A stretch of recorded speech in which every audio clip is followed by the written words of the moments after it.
and to see by themselves what is going on. Yeah.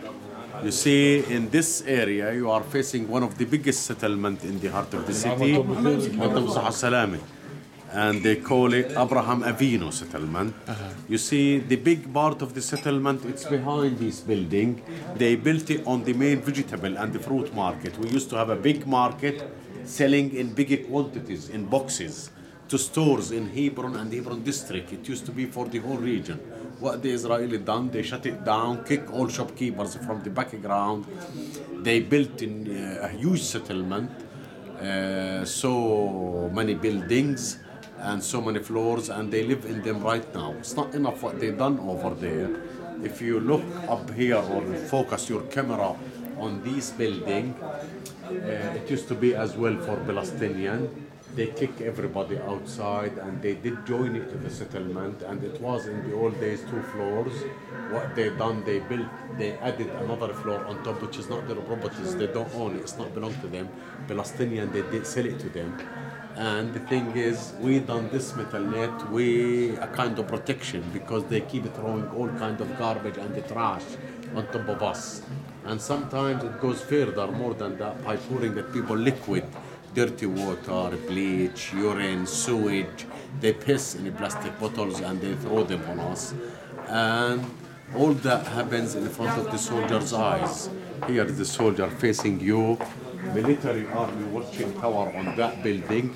Focus on that tower.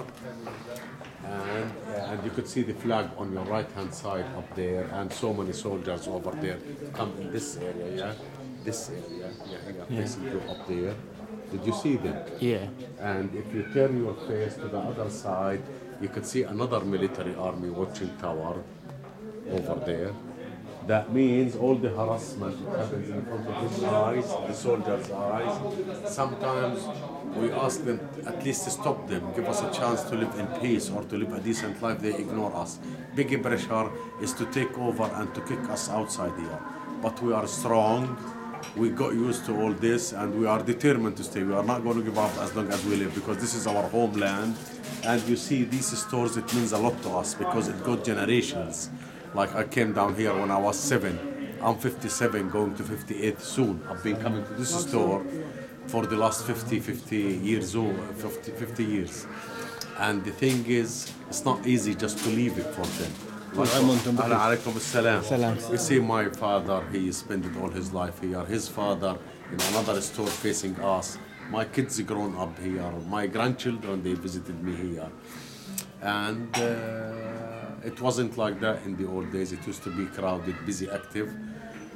Not anymore, because Hebron is the biggest city in the West Bank, capital of economy, industry, factories, things which is handmade or locally made, produced in the city.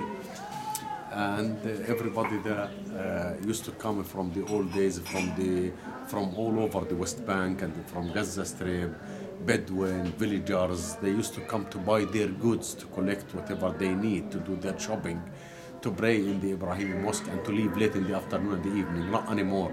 Now you could say at the end, like we live in a big jail, like we are like a prisoner. In a big prison we live. And we want people to come down here and to see the things by themselves. Because you see, the media is not on our side, and they call us a lot of bad things, that we are terrorists, we are vicious, we are bad people, we do this, we do that. You know, about Muslims and about Arabs and about like Palestinians in general. We are not like that. We are fully educated people. We are polite, behave ourselves, good manners. We don't do anybody any harm. At the end, we want people like to come down here and to see more and more about what is going on. And if you like to ask any question, I'm here to answer. Definitely. How long have you lived here for? All my life. All your life. I said to you, in this store, at least 50 years. 50 years. Because I came down, like what I said, when I was little kid to join my father in his business. Definitely. Yeah. And is it how frequent is it when the Israelis will start harassing and doing violence? All the time. All the time. All the time.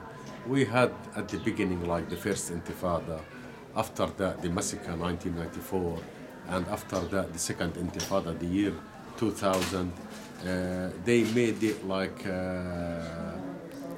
completely empty because they used to call every morning curfew until they managed and they succeeded to kick a lot of Palestinians from this area, shopkeepers and people even who used to live in these houses. It was after the year 2000 like completely empty. But people nowadays, they come like not a lot. Yes. Do you, how does it feel like being able to tell your story, and like what's your message to everyone right now to? You see, like what I said to you, everybody thought that we are the one who's fighting them. But we are unarmed people in the first place. We haven't got really guns or machine guns to attack anybody or airplanes in a way. And when people comes here and see the things, they don't believe it. Because you see, this is not the way to treat a human being, and we don't deserve all this. We are not bloody animals or dogs to be treated like that. At the end, we're all a human being and we respect everybody. And the conflicts, it's not about like nationality or religion or something like that. It's about land. They occupied our lands. This is what is going on. Yes. Well, thank you so much for the Welcome, interview. sir. Shukra. Ahlan, David. Yes. And I want you to